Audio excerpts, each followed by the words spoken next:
BRS MLC కవిత CBI custody ఇవాళతో ముగిసింది. దాంతో CBI అధికారులు ఆమెను కాసేపటి క్రితం రౌజ్ అవెన్యూ కోర్టులో హాజరుపరిచారు. 2 రోజుల పాటు కవితను సిబిఐ అధికారులు సుదీర్ఘంగా ప్రశ్నించనున్నట్టు తెలుస్తోంది. ఇక కవిత రెగ్యులర్ బెయిల్ పిటిషన్ను రేపు న్యాయస్థానం విచారించనుంది. కవితను జ్యుడిషియల్ కస్టడీకి ఇవ్వాలని సిబిఐ అధికారులు కోరడంతో ఈ నెల 23 వరకు కవిత కస్టడీ పొడిగించింది కోర్టు.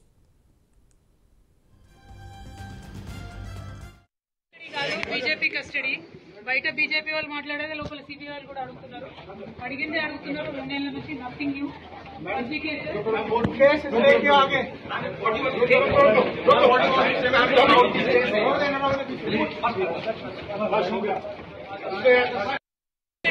బీజేపీ కస్టడీ బయట బీజేపీ వాళ్ళు మాట్లాడేది లోపల సిబిఐ వాళ్ళు కూడా అడుగుతున్నారు.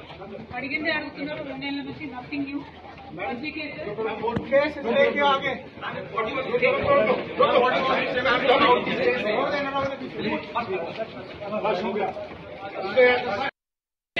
బీజేపీ కస్టడీ బయట బీజేపీ వాళ్ళు మాట్లాడేది లోపల సిబిఐ వాళ్ళు కూడా అడుగుతున్నారు. అడిగిందే అడుగుతున్నారు. 2 నెలల నుంచి నథింగ్ న్యూ.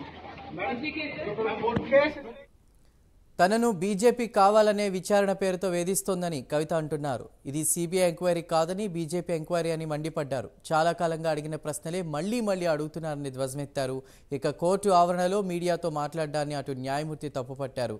మీడియా ప్రశ్నలు అడిగినా మాట్లాడకూడదని అన్నారు. మరోసారి రిపీట్ కాకుండా చూసుకోవాలని హెచ్చరించారు కూడా.